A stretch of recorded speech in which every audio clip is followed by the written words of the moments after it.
BJP vote চুরি করে election জিতেছে, ভোট রেগিং করেছে, সেই জন্য জিততে পেরেছে। কথাটা মুঠেই মিথ্যা নয়।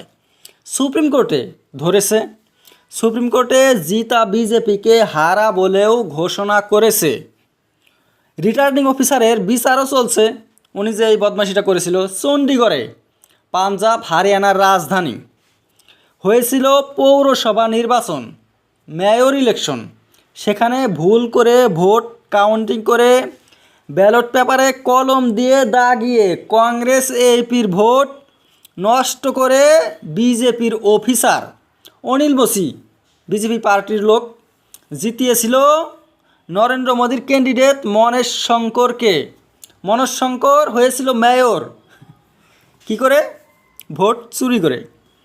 কিন্তু অফিসার সাপের সামনে ছিল সিসিটিভি ক্যামেরা। কত বড় চুর দেখেন, বিজেপি ক্যামেরার সামনে এমন কাজ করেছে। ক্যামেরার সামনে করেছে, ক্যামেরার পাশেও করে। সব চুরি তো আর ধরা পড়ে না, 10 জায়গায় চুরি করে 1 জায়গায় ধরা পড়ে। মানুষ তো বলে বিজেপি ভালো, একদম চকচকা, কিন্তু আসলে চোর হয়েছে বিজেপি। বিজেপিকে ধরে না, অ্যারেস্ট করে না। কেন?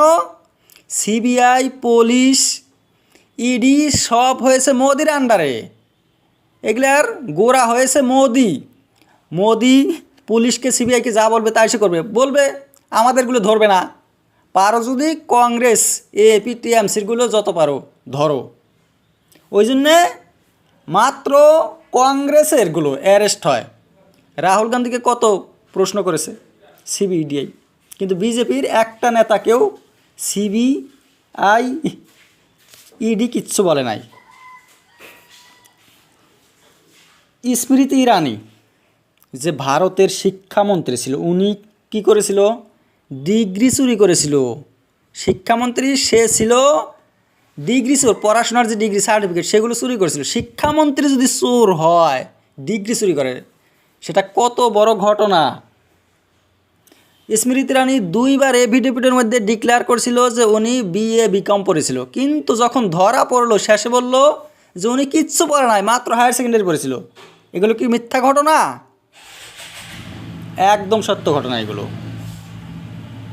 নরেন্দ্র মোদী বলে উনি MA pass, Narendra Modi MA pass, কিন্তু খবর নাই কোন জায়গায় পড়েছে। টাকা দিয়ে কিনে নিয়েছে সার্টিফিকেট। তাই মোদী হইল বড় চোর।